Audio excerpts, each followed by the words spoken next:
As the fallout continues from the state election results in Germany's east, questions still remain over the future of the country's political landscape and if the far right could repeat its success on a national level.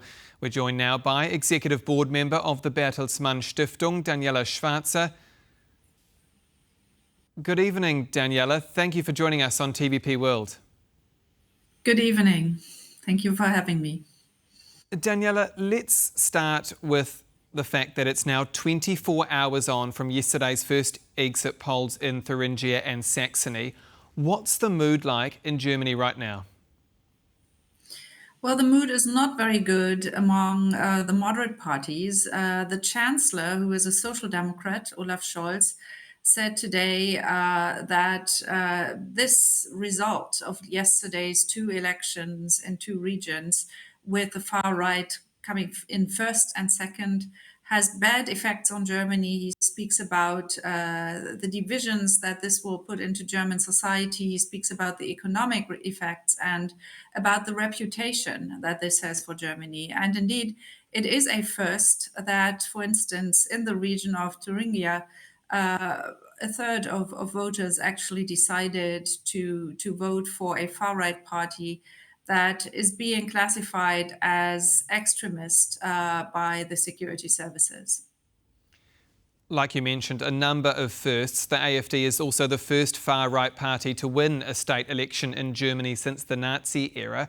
What message do you think the East is trying to send to the rest of the country and the wider region with this vote? Well, to understand what's happening in Germany's East, one thing is to look at the campaigns and then at the motivations of voters. And it's also very important to look at the structural differences that still persist in Eastern Germany. Now, first, for the campaign and the topics that move people, of course, there are issues that are absolutely regional ones, and those are the ones that should be dealt with in a regional electoral campaign, such as socioeconomic issues, maybe to some extent climate transition issues, some infrastructure issues. And on all those, can see that there's a pretty developed dissatisfaction among voters in Germany's East with the politics coming or the policies coming out of Berlin. But interestingly, not only the far-right AfD, but also a new party, the far-left BSW party, picked up another issue, and that is Russia's war in Ukraine. Both parties said that Germany should stop delivering to Ukraine and should support negotiations between Ukraine and Russia, and that they discarded the actual nature of the war. They did not speak about Russia's aggression in an adequate way. They did not speak about the question whether it is at all credible to negotiate with Vladimir Putin, who hasn't stuck to international law and any negotiated result over the past years with his aggression in Europe's eastern neighborhood. So those issues came in, and it is interesting to see how voters were actually ready to vote for this far-right party, which in many ways challenges national and European governmental policy in Berlin. Apologies, we're having a few technical difficulties, but Daniela, I believe you are still with us. How much of a role does that divide between the East and the West play into these results in your mind?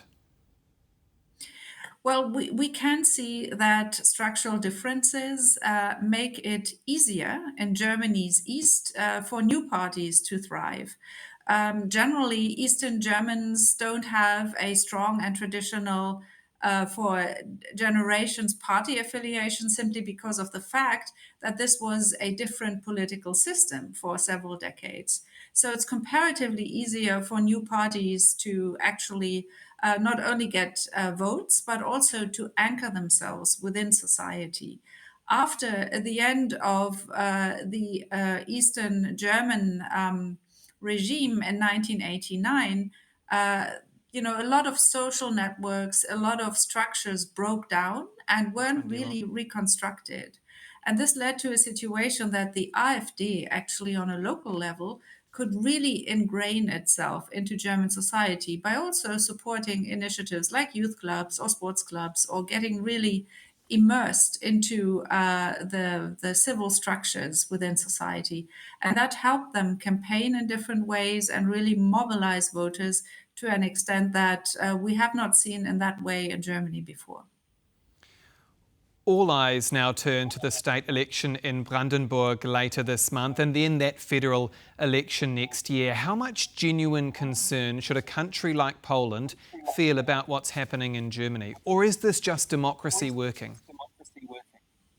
Well, first of all, Poland is our close neighbor, and that both has a regional dimension, because two of the regions where AfD has come out strong and will probably come out strongly in Brandenburg border on Poland. So we are neighbors here.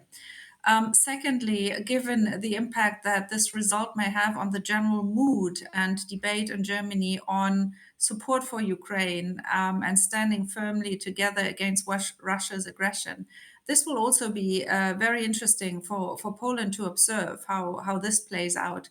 Of course, the regions have no real say in German foreign policy or defense issues.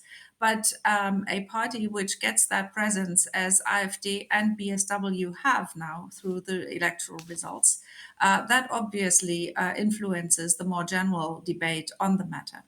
However, you are also right that democracy is indeed at play, and it is now a moment to fight the extremists politically. And I think this was an enormous wake-up call for the moderate political parties. Three of them are in federal government, and then there are the Christian Democrats, which actually scored pretty well yesterday as well, coming first in Saxony and second in Thuringia.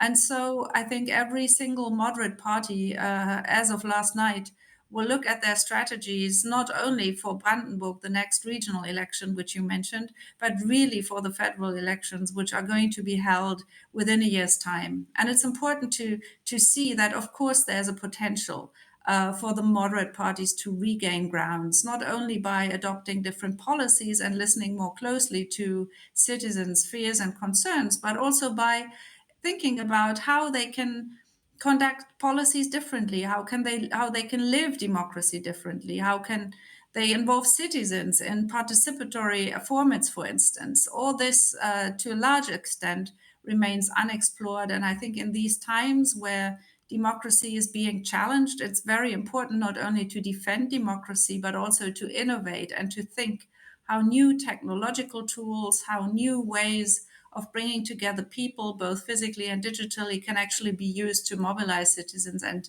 to get them engaged in issues that they are interested in. Executive Board Member of the Bertelsmann Stiftung, Daniela Schwarzer, thank you again for your time. Thank you so much for having me. And that's World News tonight. For more, do stay tuned with us here on TVP World. I'm Aaron Darman. Good night.